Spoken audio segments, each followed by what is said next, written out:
এটা দেখতে পাচ্ছ অন্নপূর্ণ ভান্ডারের ফর্ম। এটা হচ্ছে 13 পেজের ফর্ম।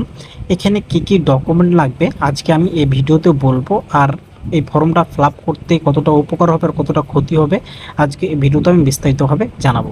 তো ডকুমেন্ট কি কি লাগবে এখানে তোমরা দেখতে পাচ্ছ। প্রধান, বাড়ির প্রধানকে তার আধার কার্ড, যেই নাম রয়েছে আধার কার্ডে সেই নাম দিতে হবে, তার আধার কার্ড নাম্বার বসাতে হবে, pan card number, voter card number বসাতে হবে এবং তার পুরো ব্যাংক ডিটেলস বসাতে হবে।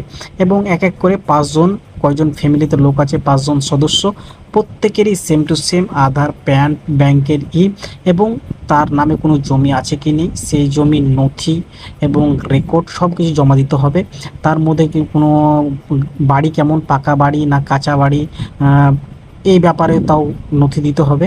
আরেকটা হচ্ছে যে 4 চাক্কা গাড়ি আছে, কোনো যদি গাড়ি থাকে তাহলে সেই গাড়ির রেজিস্ট্রেশন এখানে লিখতে হবে।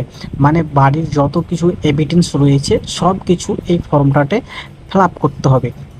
আরেকটা যে তুমি জব করো, যে বছর আয় কত, জব করো সেটা সরকারিতে জব করো না বেসরকারিতে জব করো, এটা একটা। যে তোমার ছেলে মেয়ে যে রয়েছে, শিশু সন্তান, সে শিশু সন্তান কোথায় পড়াশোনা করে, সরকারিতে না বেসরকারিতে, মানে যা কিছু রয়েছে ফ্যামিলির ডাটা, মানে যত কিছু ডাটা রয়েছে সব কিছু সরকারকে জানাতে হবে। আরেকটা কথা বলছি, এখানে যদি মিথ্যা কিছু বলো, এই যে এখানে সাফ সাফ লেখা রয়েছে, যদি মিথ্যা কোনো কিছু হয়, সত্য সব সব কিছু দিবে। এখানে যদি লেখা রয়েছে যদি মিথ্যা কোনো কিছু হয় তাহলে তারা সামাজিক সুরক্ষা সুবিধা বন্ধ করে দিবে, মানে সব কিছু মানে সুরক্ষা যেটা রয়েছে সব বন্ধ করে, মানে এটা একটা বাংলা ভাষায় যেটা বলা যায় যে বড় কোনো আইনের ব্যবস্থা নিবে।